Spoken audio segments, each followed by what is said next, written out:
Good moto morning. Welcome people to another episode of Kraken's Garage. Today on Kraken's Garage we're going to talk about listening to your body. Let's talk about that. Let's get cracking.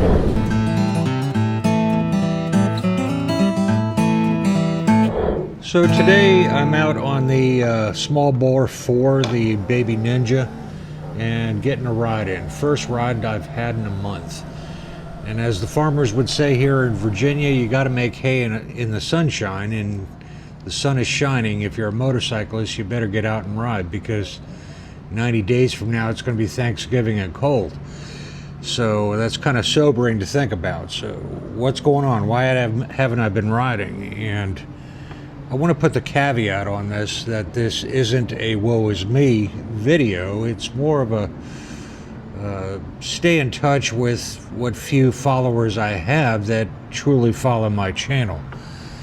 And I've alluded to the fact that I have some back issues coming up, and I've been wrestling with that. And it has proposed and weighed heavy on my mind if that's going to interrupt my trip to Colorado. That's supposed to happen in the next month. Most likely it is. I can't answer that question at this time. I saw the bone saw surgeon, and we talked about it, and he wanted to give my lower disc in my spine a shot of cortisone. I went and had that procedure done. What an unusual procedure. It was wild. To date, I have experienced zero effect on any benefits of the cortisone. The pain level has remained the same. So that's a bit of a Debbie Downer there, but the upswing is that the doctor that injected my spine said it could take 2 to 3 weeks to be realized. To date, it has only been just a tad over 2 weeks. Time will tell on that. So we'll find out what's going on there here in the near future, and either fish or cut bait on whether I'm going to Colorado. So there's that. So where I'm parked at right now, this is a marina on one of the marinas on my lake, and you can see my Ninja parked over there in the parking lot with all the boats. I should first start with saying that it has been an unbearable summer here in Virginia. We have had 4 weeks of about 85 to 95 degrees. That isn't that bad, but the humidity has been pushing anywhere from 70 to 100%. So the heat index has been well over 100 degrees Fahrenheit for a month. So much so that I don't enjoy riding in those conditions. You got to get up at 6 o'clock and get a couple-hour ride in and get back indoors before you melt in the sunshine.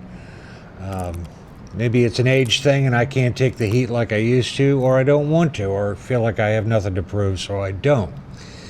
That's the good news. The bad news is I've missed a month of premium riding season here in my beautiful state of Virginia. So with that said, it's been forward a month. It's great to be out. The humidity and heat has kind of dissipated somewhat, and I'm snagging in a few rides here and there as my back and pain level permits. I hope for brighter days in the future. If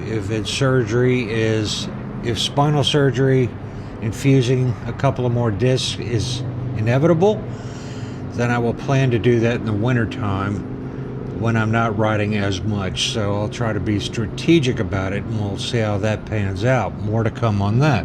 Your takeaway from this situation that I'm wrestling with is my body is talking to me, and what it's telling me is cool it. And it could be migraine headaches, it could be high blood pressure, it could be back or arm, legs, whatever prior injuries that have reared their ugly head back into your life. And there comes a time when you should probably say time out and walk away from the bike till you are more 100%. You have to use 100% of your body and your faculties and your mind to operate a motorcycle safely. Listen to your body. It tells you everything you need to know. I've learned this over the years. There's been days when I got on the bike and I swung a leg over it and started it, and man, it's like a dark cloud came over me. Just bad vibes coming off of everything. And I'm like, you know what? That's a hard pass today. I'm not riding today. I'll ride tomorrow. Turn the bike off and go back inside. So, is that superstition? Is it, voodoo stuff? I don't know. But I can say that I honestly have had no issues riding by just following my instincts. And part of your instincts is listening to your body. So, do yourself a favor. Listen to your body. Make sure that you are fit to ride mentally and physically. And if you have anything prohibiting that, deal with it. Deal with it before you climb on a bike and put yourself in harm's way. I hope you think about what I said today and give it some thought. Maybe it'll save you some grief or worse in your life in the future. I thank you for joining me today. As always, I love each and every one of you. Thank you for joining. Remember, folks, go riding because it's good for you, and I'll see you in the next one. Peace.